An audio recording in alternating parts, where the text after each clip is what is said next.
Oyentes de Radio María, un día más, con la gracia del Señor, proseguimos el comentario del Catecismo de nuestra Madre la Iglesia. Continuamos con el apartado Las ofensas a la verdad, dentro del octavo mandamiento. Habíamos hablado en el punto anterior sobre la vanagloria y la ironía como formas de faltar a esa virtud de la veracidad. Y ahora pasamos al punto 2482, que es donde habíamos quedado. Dice, la mentira consiste en decir falsedad con intención de engañar. Es una definición de San Agustín. El Señor denuncia en la mentira una obra diabólica. Y ahora viene un texto del Evangelio de San Juan, capítulo 8, versículo 44. Vuestro padre es el diablo, porque no hay verdad en él. Cuando dice la mentira, dice lo que le sale de dentro, porque es mentiroso y padre de mentira. Bueno, por lo tanto, este punto está hablando, así como hemos hablado en los puntos anteriores, de algunas formas más específicas de faltar a la veracidad, como hemos hablado del halago o de los juicios temerarios, de la calumnia, del perjurio, de la vanagloria, de la ironía. Aquí, en este punto 2482, se habla más de la mentira como concepto común, como concepto genérico común. Entonces, la definición que toma el Catecismo es de San Agustín. La mentira consiste en decir falsedad con intención de engañar. Una definición bastante sencilla, obvia, pero que es importante poner el énfasis en lo que se quiere decir aquí. Digamos que el elemento formal, lo específico de la mentira, es la intención de engañar. Dicho de otra manera, no es lo mismo ni parecido mentira que error. Mentira que error. Nosotros tenemos que procurar, tenemos que intentar, educando bien nuestra conciencia moral, tenemos que procurar que nos duela mucho más la mentira que el error, por supuesto. Fijaros, puede haber errores muy graves, uno puede estar en un error muy grave, que sin embargo tiene mucha menos importancia ante los ojos de Dios que una mentira pequeña. Y sin embargo a nosotros nos ocurre que como a veces solemos ver las cosas muy desde nuestro punto de vista, nos puede doler mucho un error en el que hemos estado. He vivido en este error, ¿no? Te duele mucho ese error. Y sin embargo te duele mucho menos una mentira en la que tú mismo la has originado, ¿no? Como esa la he dicho yo, pasa que me duele menos porque, bueno, ya la conocía, claro, soy yo el que he mentido, era consciente de que estaba mintiendo, ¿no? Eso te duele menos. Y sin embargo el error te duele más, ¿no? Porque parece que el error lo has padecido, tú estabas equivocado, tú lo has padecido. Sin embargo la mentira, como eres tú el que conscientemente la has generado, pues parece que la mentira te duele menos, ¿no? Qué mal orientado tenemos nuestro corazón. Y tenemos que pedirle mucho al Señor que nos duela lo que le ofende a Dios, ¿no? Y sin embargo que nos duela menos pues aquello que forma parte de la limitación del hombre, que el hombre no es capaz de conocer toda la verdad, es limitado y tiene errores, comete errores, se equivoca sin intención de engañar. Eso nos debería de doler menos, fijaros bien. Eso nos debería de doler menos. Educar nuestro corazón para que nos duela lo que le duele al corazón de Dios, para que nos duela lo que le ofende a Dios, ¿no?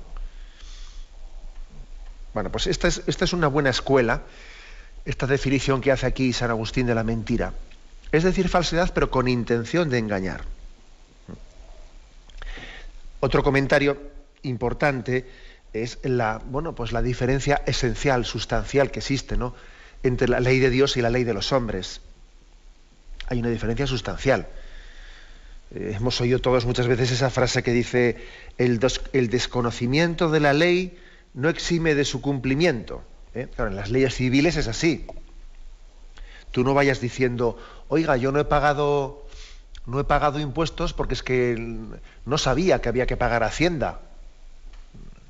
No estaba enterado de que la fecha para pagar impuestos de este año terminase el 30 de junio, o no sé qué día, ¿no? No, mire usted, no me venga con historias, porque el desconocimiento de la ley que usted está alegando no exime del cumplimiento de esa obligación de pagar impuestos. Por lo tanto, me es igual que usted lo supiese que no lo supiese. La multa va a ser exactamente la misma, ¿sabe usted? La multa es la misma. Usted no ha pagado impuestos. Claro, esa es una diferencia sustancial entre la ley de Dios y la ley del hombre. Dios, sobre todo, conoce el corazón. Y la maldad de la mentira no está en el error, sino en la intención de engañar. En la intención de engañar. De hecho, también, fijaros bien, una mentira puede ser una verdad, pero dicha de una manera que tiene la intencionalidad de engañar a la otra persona. Porque uno puede llegar de una manera bastante alambicada, bastante complicada, a recurrir a decir algo que, digamos, que literalmente es verdad, pero lo utiliza de una manera con un requiebro complicado que está engañando a la otra persona. Aun diciendo una verdad, dándole a entender, le está sugiriendo algo distinto a la verdad, ¿no? Sin embargo, pues en las leyes civiles, pues eso no es así. Si yo he dicho lo que literalmente la ley pone, pues no, a mí déjeme de intencionalidades, ¿no? Nadie me puede acusar de eso. Esto nos distingue, lógicamente, la ley de Dios de la ley de los hombres, ¿no? En resumen, ¿no? Pues que esta definición de San Agustín, decir mentira es decir falsedad con intención de engañar, es la que más se ha extendido, la que es más popular. También hay otra definición clásica que dice que la mentira es la locución contra la propia mente. Cuando yo digo palabras o escribo cosas, ¿no? O hago gestos contra la propia mente, ¿no? Aquí se entiende no únicamente una palabra, evidentemente, también puede ser pues un gesto, un hecho que está yendo contra la propia mente. Aquí lo importante es subrayar que el elemento formal de la mentira es la intención del engaño. Luego, pues también habrá otras cuestiones que se puedan matizar, pues por razón del fin que se persigue, ¿no? Dentro de ese fin, yo quiero engañar, pero esa intención de engañar pues puede tener, lógicamente, grados de maldad superiores o inferiores, ¿no? Por ejemplo, 3 grados dentro de esa intención de engañar, ¿no? Que la puede hacer más grave o menos grave. Hay un tipo de mentira que suele ser la mentira jocosa, ¿no? Que parece que va de broma, de pasatiempo, que parece como que no perjudica a alguien. Bueno, eso pues lógicamente es un tipo de mentira no justificable, pero claro, tiene menos maldad, claro. Hay otro tipo de mentira, pues más egoísta, en la que uno busca su beneficio propio, ¿no? Busca su beneficio propio, pero vamos, sin intentar perjudicar a nadie, ¿no? Y hay otra mentira más malévola, en la que uno busca pues perjudicar al prójimo, ¿no? Casi sin beneficio propio. Bueno, o sobre todo es hacerle mal pues, por rencor. Y bueno, esto lógicamente tiene más gravedad. Pero como decía al principio, la clave de la mentira es la intención de engañar. Y eso pues afirmamos en nuestra fe católica que es intrínsecamente mala. O sea que en sí misma la mentira nunca es justificable. Decir la palabra intrínsecamente mala, pues igual es una palabra un poco así compleja, un poco. Bueno, por ejemplo, hay cosas que no son intrínsecamente malas por naturaleza, ¿no? Sino que, por ejemplo, pues comer carne en el día de vigilia, hombre, eso no es intrínsecamente malo por su propia esencia o naturaleza, sino porque hay una ley de la Iglesia que nos pide realizar un gesto comunitario de una renuncia. Pero comer carne el día de vigilia no le llamamos algo intrínsecamente malo, no es malo por naturaleza, sino que es malo pues porque sería un sentido de desobediencia a una ley eclesial que nos pide que hagamos ese gesto comunitario. Pero la mentira no es mala en otro sentido, es que es intrínsecamente malo, es que por naturaleza es malo mentir, porque es contrario al orden natural de la palabra, que la palabra pues tiene que ser expresión de la verdad. Bueno, este sería quizás un poco el punto de partida, ¿no? Y aquí cuando se habla de que lo malo de la mentira es la intención de engañar, claro, pues entonces esto viene a decir, oye, es que date cuenta que nosotros Nosotros estamos llamados a ser instrumento de Dios para conducir a las demás personas, al prójimo, para conducirlo a la verdad. O sea, Dios quiere hacer de nosotros instrumentos para llevar a la luz a nuestros hermanos.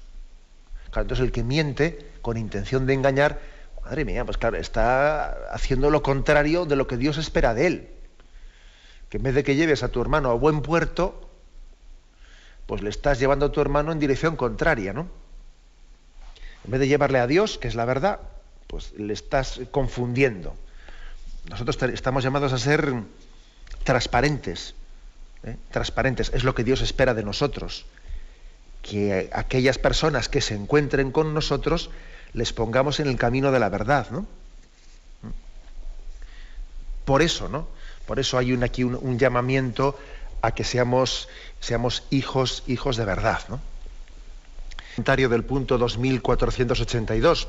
Después de haber definido qué es la mentira, es decir, la falsedad con intención de engañar, el catecismo da un paso más y hace una referencia, una relación directa entre la mentira y Satanás y el diablo. El Señor denuncia en la mentira una obra diabólica. Jesucristo, por lo tanto, desenmascaró como detrás de la mentira, en última instancia, está Satanás tentando. Él tienta siempre a la mentira, ¿no? Y el texto es de Juan 8:44. Vuestro padre es el diablo. Bueno, cuando dice vuestro padre se está refiriendo a una diatriba.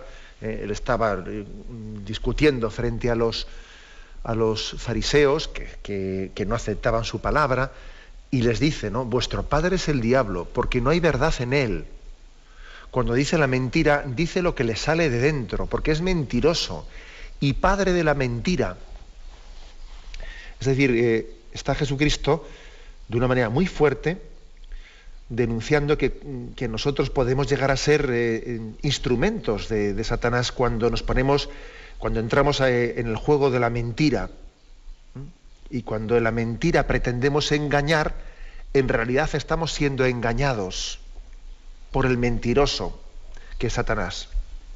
Aquí es donde viene lo de que somos el cazador cazado. Cuando un cristiano miente, resulta que está siendo engañado.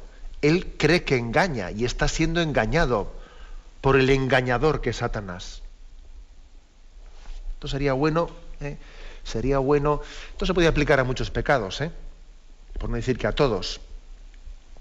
Pero es así, el mentiroso es el cazador cazado, porque en el fondo Satanás le está atrayendo a su estrategia.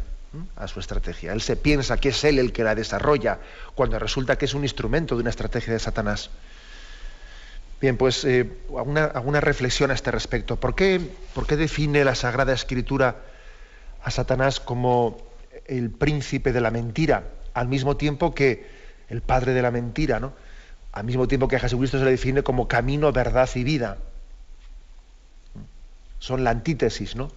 Satanás es el padre de la mentira y Jesucristo es el príncipe de la verdad, ¿no? Sobre todo, a Satanás le definimos como el padre de la mentira por el hecho de que él, en esa tentación que realiza al hombre, que está claramente reflejada en el pecado original, le miente en la mayor de las mentiras que se ha podido formular en toda la historia de la humanidad, ¿no? Le miente haciéndole entender que Dios no es bueno. Esa es la clave del pecado original. Mira, es que Dios te prohíbe comer de este árbol porque en el fondo Dios no quiere que tú seas grande. Dios no quiere que tú a él le hagas la competencia. Dios no quiere que tú seas como Dios, ¿no? Él quiere que tú estés siempre arrastrado en esta vida. Por eso Él te ha impedido comer de este árbol. Es dar una imagen de Dios en la que Dios no es bueno, en la que Dios nos está limitando nuestra libertad, nos está coartando. Dios es aquel que tiene como subyugado al hombre y le impide crecer y madurar, etcétera, etcétera, ¿no? Y entonces el hombre, para poder crecer y para poder desarrollar su personalidad, tiene que rebelarse frente a Dios, ¿no? Esta es la gran mentira. Esta es la gran mentira. Por eso Satanás tiene esa capacidad de siempre la está liando, ¿no? Siempre está haciendo ver las cosas bajo otro prisma, otro ángulo de vista que no es el cierto, no es el conforme a la verdad, ¿no? Es mentiroso y es padre de la mentira. Y como digo, la gran mentira es que Dios no es bueno. La gran mentira es que Dios me quiere quitar libertad. Y a partir de ahí ya todo el resto de las tentaciones ya son combinaciones más o menos pues para intentar engañarnos. Entonces, todas las tentaciones, eso lo hemos comentado cuando hemos hecho alguna referencia al examen de conciencia, etcétera, ¿no? Que el demonio siempre tiende a disfrazar de bueno la tentación, ¿no? La disfraza bajo especie de bien, bajo capa de bien, porque sabe que el mal conocido difícilmente va a ser elegido, claro. O sea, seríamos ya muy brutos, sería ya un pecado diabólico el que nosotros, sabiendo que esto es malo, y porque es malo, y precisamente porque es malo, lo voy a elegir. Hombre, tan brutos no solemos ser. Generalmente solemos elegir el mal conscientes de que no estamos haciendo bien, pero un tanto engañados pensando que en ese mal también hay algo que nos revierte un bien.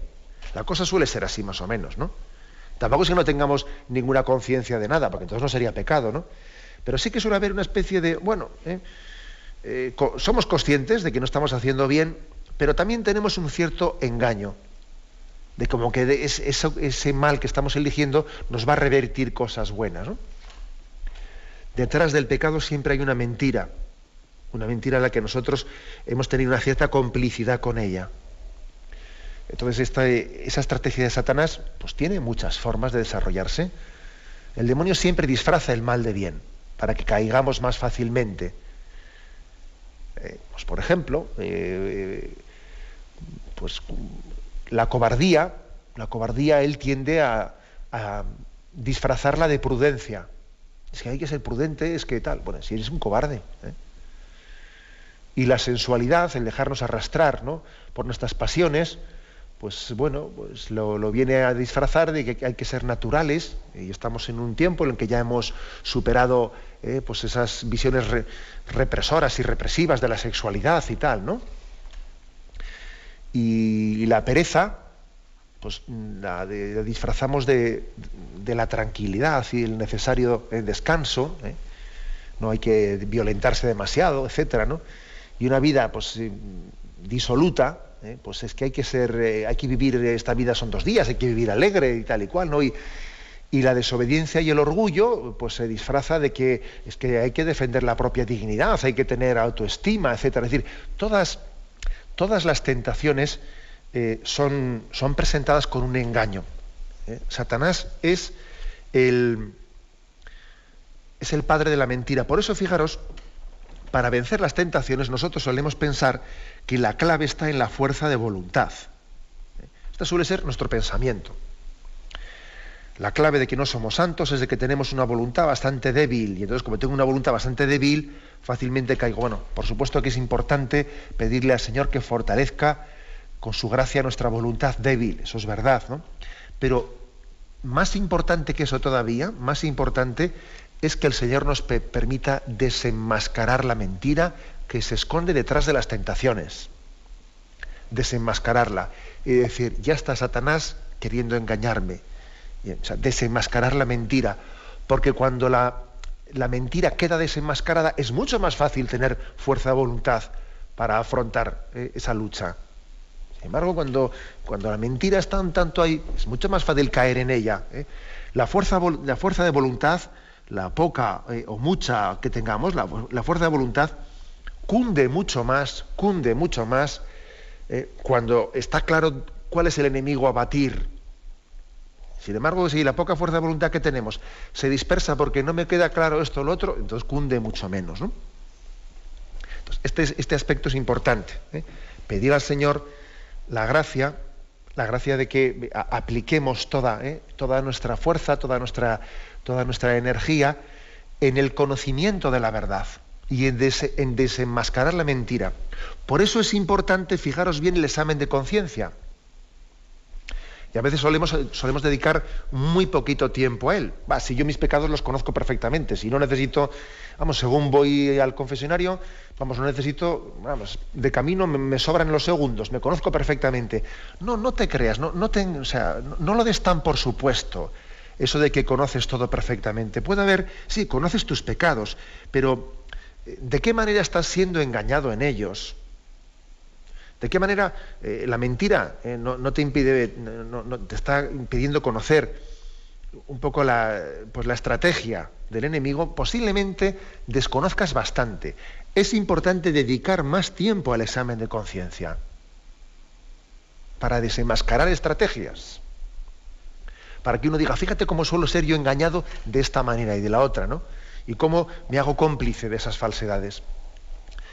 Claro, uno cuando lee a San Ignacio de Loyola y a otros autores, a otros santos clásicos, etcétera, pues ve cómo dedicaban un tiempo de examen de conciencia al mediodía, ahí un cuarto de hora y tal, y luego a la noche, y luego tal, y dice, madre mía, nosotros, en el rezo de completas por la noche, allí tenemos un minutín, unos segundos de examen de conciencia, y ya parece que con eso ya es que así somos mucho más fácilmente, ¿no?, engañables.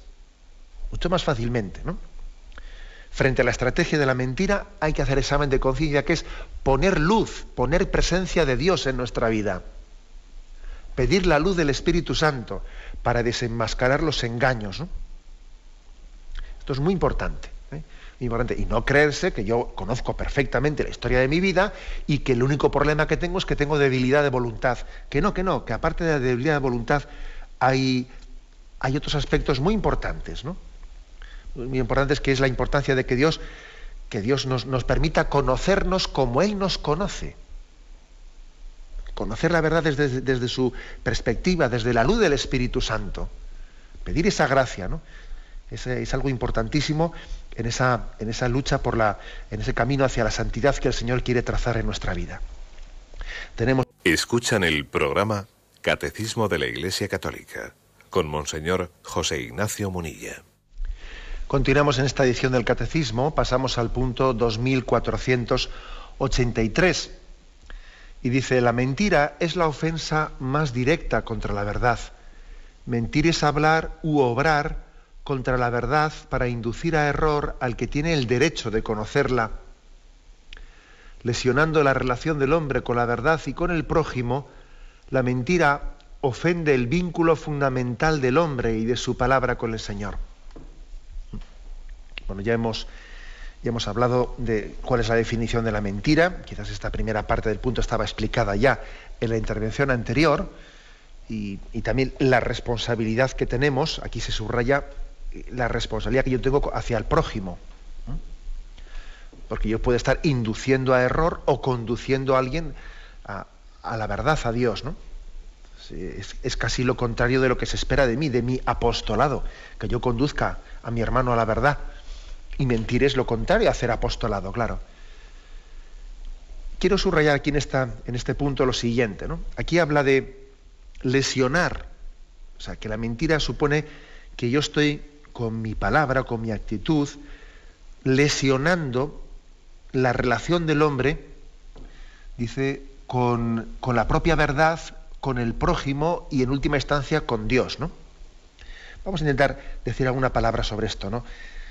¿Qué es esto de lesionar la relación del hombre? O sea, yo estoy lesionando la relación que el hombre tiene que tener con la verdad y con el prójimo. En primer lugar, con el prójimo, ¿no?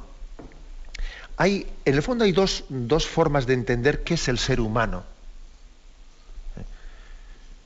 Pues una antropología cristiana, y yo incluso diría que no únicamente cristiana, ¿no?, sino una antropología, un humanismo que concibe al hombre como persona, no únicamente como un individuo que fuese un islote que él se explica por sí solo. No, nosotros tenemos una concepción en la que el ser humano es una persona Es decir, que tiene dentro de su propio ser, tiene como constitutivo una relacionalidad, estar relacionado con los demás. Por algo los cristianos creemos que somos imagen y semejanza de la Santísima Trinidad, Padre, Hijo y Espíritu Santo. Entonces, forma parte de nuestro ser el ser persona, es decir, la relacionalidad. Nosotros no somos individuos, somos personas, que es mucho más. Por cierto, que no hace mucho escuché un debate interesante que tuvo lugar en la Universidad de Deusto, bueno, no sé dónde era exactamente, creo que era la Universidad de Deusto, entre el obispo auxiliar de Bilbao, don Mario Iceta, y el doctor Montes, pues un famoso médico que se hizo tristemente famoso pues por el hecho de haber atendido a un hospital en el que habían aumentado mucho pues las defunciones por unas determinadas formas, ¿no? Determinadas formas de realizar las sedaciones terminales y esas cosas, ¿no? O sea, un doctor muy conocido por su postura favorable a la eutanasia, etcétera. Y era un debate entre don Mario Iceta, el obispo auxiliar, y él. Y claro, pues lógicamente el médico defendía, este médico en concreto defendía una postura pro-eutanásica, etcétera. Y don Mario Iceta, a la hora de dar la explicación del por qué estamos en contra del suicidio, porque este señor, el doctor Montes, reivindicaba el derecho de la persona a suicidarse. Nosotros no queremos paternalismos, somos dueños de nuestro destino, etcétera, ¿no? Y claro, la explicación que daba don Mario para responder a esa mentalidad de que el hombre es dueño de sí mismo y yo si quiero me suicido y si quiero yo tengo que ser dueño de cómo acabar mis días, yo tengo derecho a decidir cómo acabar mis días. Y dice, vamos a ver, nosotros no somos individuos. Si yo fuese un individuo, que yo me explico por mí mismo, claro, pues entendería mucho mejor el derecho al suicidio. Pero es que yo no soy un individuo, soy una persona. Soy una persona. Y lo que me pase a mí afecta profundamente, ¿no?, a mi entorno. Por ejemplo, si yo estoy enfermo, mi familia también en cierto sentido enferma conmigo. Es más, cuando alguien fallece en la familia, en cierto sentido también algo de la familia muere en él.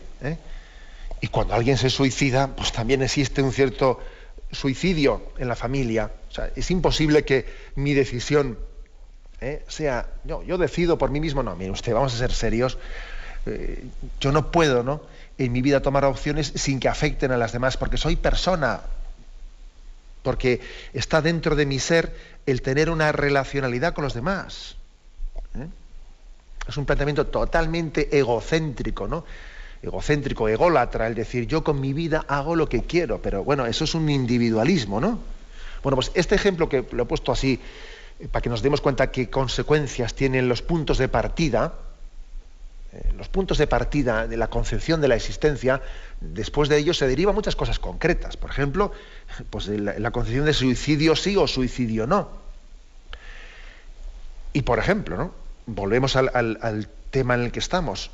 ¿Uno tiene derecho a la mentira? No, yo no tengo derecho ninguno a decir mentiras, porque afectan a los demás, porque están lesionando la relación del hombre con su prójimo.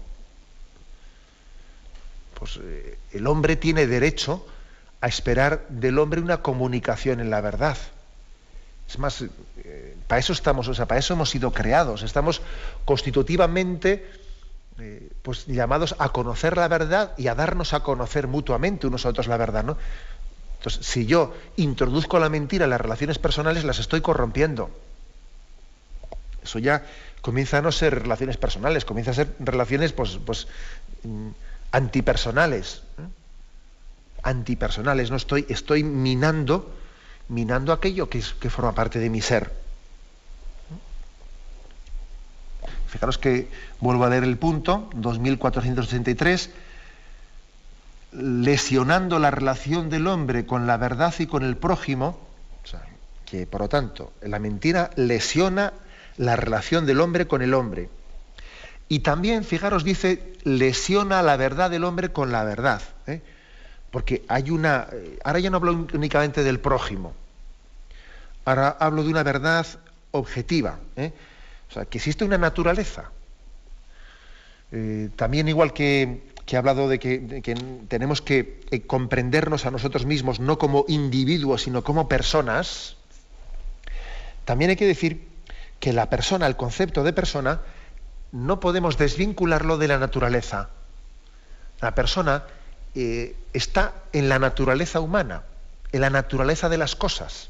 Otro error suele ser, si es un error ya, decir que entendernos como individuos, ¿no?, y no como personas, otro segundo error suele ser el de entender la persona como desvinculada de la naturaleza. No, la persona no fabrica la verdad, sino que la encuentra dada en la naturaleza. Yo no voy a ser el que aquí está toda la polémica que estamos viviendo en este momento en torno a la ideología de género.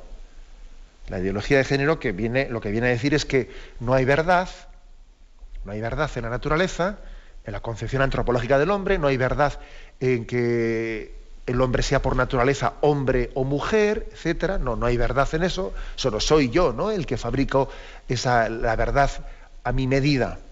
Y claro, pues esto mina la relación del hombre con la verdad, no solo con el otro hombre, sino que con la verdad. Estamos llamados a partir de la realidad, ¿no?, a sustentarnos en ella, a no fabricarla a mi medida, claro, a no deformarla conforme a mi subjetividad. Fijaros que el cristianismo, o sea, que esta visión cristiana, que por otra parte, para decir esto que estoy diciendo, esta distinción entre persona, individuo, persona, naturaleza, hombre, yo pienso que para definir esto, seguro que habrá algún oyente que me esté escuchando y diga, bueno, yo igual, aún no teniendo fe, esos conceptos los entiendo porque son de sentido común. Claro, es verdad. O sea, es que son de ley natural, son de sentido común. Lo que ocurre es que estamos viendo, con el paso del tiempo, que al final la ley natural, sin Jesucristo, se termina por no confesar, se termina por deformar, ¿no? Pero es verdad, estas distinciones que estamos haciendo son de ley natural. No es que sean de algo específico para los cristianos. No. Todo hombre tiene que entenderse como persona, y no como individuo aislado, y toda persona humana tiene que saber que se conoce a sí misma en la fidelidad a la verdad de la naturaleza, en la fidelidad a esa verdad, ¿no?, que la propia naturaleza nos manifiesta la verdad, y yo no me la invento, yo parto de ella, ¿no? El cristianismo, pues, parte de la verdad, parte de la realidad, se funda en ella. Fijaros, todo lo contrario que a veces se ha dicho del cristianismo. El cristianismo se evade de la realidad. Es una especie de... No, todo lo contrario. El cristianismo no se evade de la realidad. Lo que se evade de la realidad pues es justamente esta mentalidad laicista, atea, que en nombre de la realidad niega la naturaleza. Pues sí que hemos hecho algo, mire usted. Me está usted acusando justamente de eso lo que usted está cayendo. Nos acusa de evadirnos de la realidad y resulta que no acepta la verdad de la naturaleza y pretende reinventarla él. Bueno, pues un paso más, ¿no? En este punto 2483 dice: lesionando la relación del hombre con la verdad y con el prójimo, la mentira ofende el vínculo fundamental del hombre y de su palabra con el Señor. Es decir, claro, si un ser humano, si una persona está lesionando la relación con su prójimo por la mentira y está lesionando también el deber de adecuarse a la naturaleza, pues lógicamente está lesionando y está ofendiendo su relación con Dios. Porque uno con Dios no se puede relacionar en verdad si no está reconociendo la verdad de la naturaleza y si no está manifestando la verdad al prójimo. O sea, aquí hay como tres escalones, ¿no? Primero, naturaleza, mi relación con la naturaleza. Segundo, mi relación con el prójimo. Y en tercer lugar, mi relación con Dios. Yo no puedo tener una especie de espiritualismo desencarnado pensando, yo con Dios soy sincero, aunque no lo sea con el prójimo y aunque no lo sea con la naturaleza de las cosas. No, usted, o sea, los tres aspectos, naturaleza, prójimo, el prójimo y Dios mismo, están íntimamente unidos, ¿no? Uno sin el otro no es posible. Bien, y aunque sea brevemente, vamos a concluir con el punto 2484. Damos un paso más al siguiente punto, que es una pequeña matización de esta explicación sobre qué es la mentira. Dice así, 2484. La gravedad de la mentira se mide según la naturaleza de la verdad que deforma, según las circunstancias, las intenciones del que la comete y los daños padecidos por los que resultan perjudicados. Si la mentira en sí solo constituye un pecado venial, sin embargo, llega a ser mortal cuando lesiona gravemente las virtudes de la justicia y la caridad. Entonces vamos a ver, aquí, como veis, después de que ha explicado los puntos anteriores qué es la mentira, aquí dedica este punto para hablar un poco de su calificación moral. Dice que la mentira en sí misma es un pecado venial, pero puede llegar a ser un pecado mortal por motivo de que, por la materia, por las circunstancias, esté lesionando gravemente la justicia y la caridad. Bueno, entonces depende del grado de lesión que tenga la justicia y la caridad.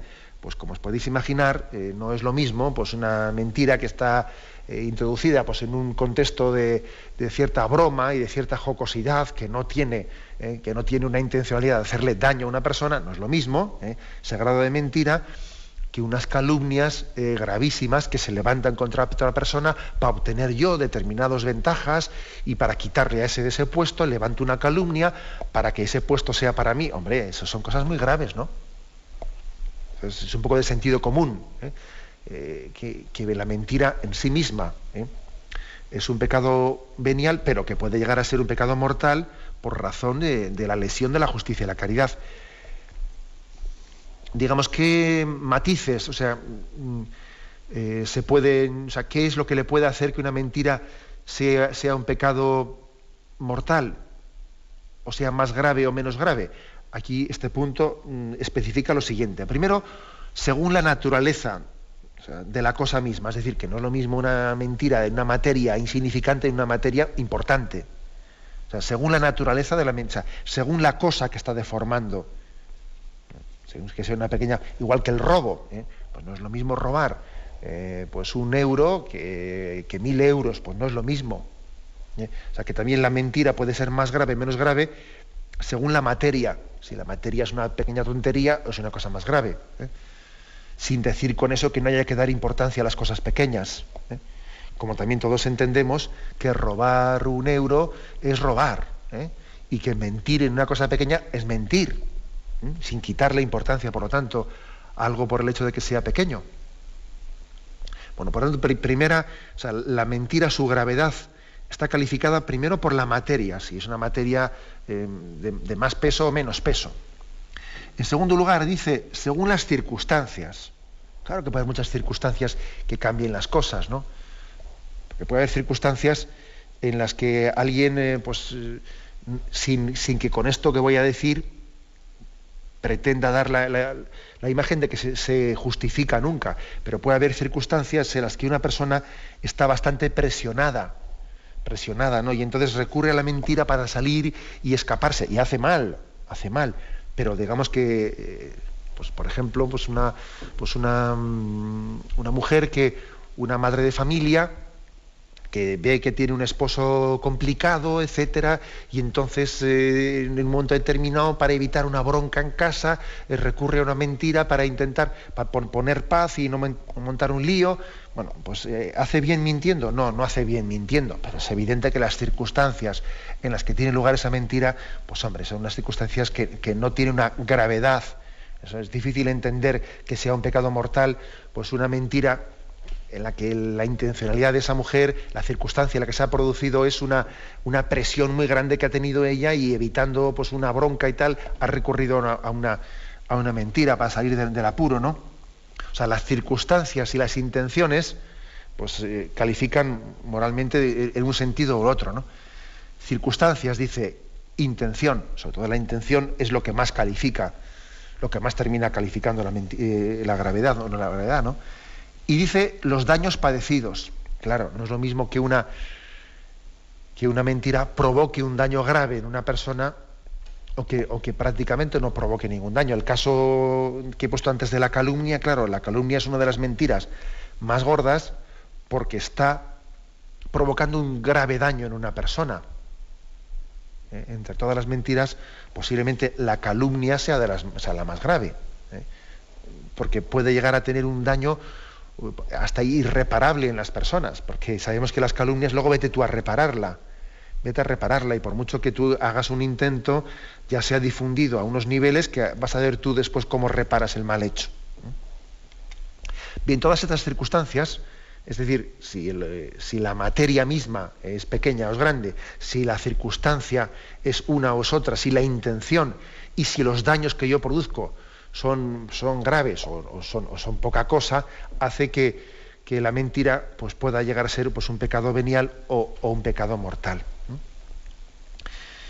Bien, lo dejamos aquí. Hemos explicado hoy estos 3 puntos, el punto 2482, 83 y 84. Y ahora queremos dar también paso a la intervención de los oyentes. Podéis llamar para formular vuestras preguntas al teléfono 917-107-700. 917-107-700.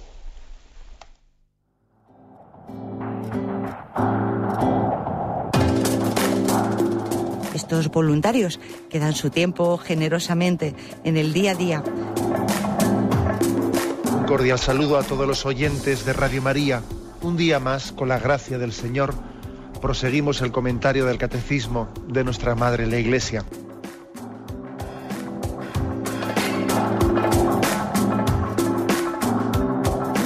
Porque le has quitado la única manera de protesta que tiene. O sea que cuando hay un dolor fuerte no hay que tomar analgésicos, hay que ir directamente al médico. Sí, hay que bien, Primero pero no analgésicos fuertes para que se cometa el error de bloquear la defensa y no poder llegar al diagnóstico. Bien. ¿Le gustaría tener sus programas favoritos de Radio María para escuchar en cualquier momento? Llame y pídanos el programa que más le interesa en cualquiera de sus emisiones. Recogeremos su petición además de sus datos completos para hacer el envío. Solo necesita tener un lector de CD o DVD que reproduzca el formato de compresión digital MP3. Llame al 914-550-480 y atenderemos su petición encantados. Tome nota. 914-550-480. Radio María, más cerca de usted.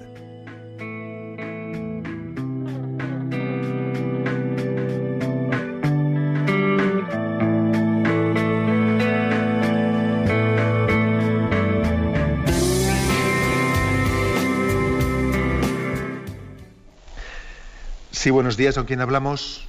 Hola, buenos días. Buenos días, adelante. Buenos días. Mire, le quería hacer una pregunta de lo que estaba hablando en el catecismo. Entonces yo le quería preguntar, cuando una persona miente, pero no miente por calumnia ni miente por juicio temerario, que eso lo veo yo bastante grave, sino miente una mentira por proteger a una persona, quiero decir, por ejemplo, te pregunta alguien de una persona una cosa y tú dices otra, pero por protegerla y para que no la pase a esa persona nada. Entonces, que no es calumnia ni nada, sino es por decir otra cosa, lo contrario, vamos a decir, o no reconocer, o no, vamos, no decir lo que es. Entonces, yo quería saber si es leve o mortal, que ha dicho que hay clases de mentiras que pueden ser leves o mortales.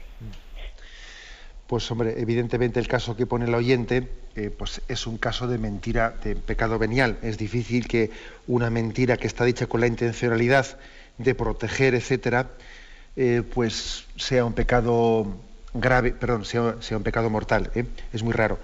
Ahora, eso no quiere decir que lo justifiquemos. Pues es el caso que pone el oyente, ¿no? ¿A qué hora vino un chico ayer a la noche? Le pregunta, ¿no? Pues igual el padre a la madre. Y la madre, pues en vez de decir que vino a las 4 de la mañana, pues le miente y le dice, no, vino a las 12:30 de la noche. ¿Y por qué le dice igual la madre al padre eso? Pues por invitar una bronca, porque le habían puesto como norma al hijo que tenía que venir a las 12:30 y entonces pues le mete la mentira de que, pues que no, en vez de que vino a las 4, que es la verdad que vino a las 4 de la mañana, pues vino a las 12:30. Y claro, dice, es que yo pues le he dicho esto pues para evitar una bronca en casa, porque así no tenemos líos, y pues, si no, también a veces mi marido pues suele perder un poco. Vamos a ver, evidentemente la intención de esa mentira pues es evitar males mayores, etcétera, etcétera, y es impensable que esa mentira sea un pecado grave, sea un pecado mortal. Pero sin embargo tenemos que corregir esa forma, ese recurso a la mentira. Tenemos que corregirlo. Porque es que siempre, pues estoy poniendo un caso concreto, que ya sé que la oyente no me ha hecho esta consulta así de esta manera como la estoy explicando, pero es que es muy frecuente caer en este error, es muy frecuente. Querer nosotros proteger las cosas, vamos a dejar que la verdad nos sane. Bueno, pues dicha igual de una manera, pues igual la forma de decirla, el contexto, la manera, pues no la voy a ir diciendo pues en un contexto fuera del calentamiento, fuera de un momento para que no haya una explosión, la hablaremos más despacio en otro momento, pero no vamos a estar construyendo la convivencia de la familia en mentiras, porque eso nos va a hacer daño. Es evitar ahora una bronca, evitarla ahora, pero en el fondo es sembrar las cosas en la falsedad.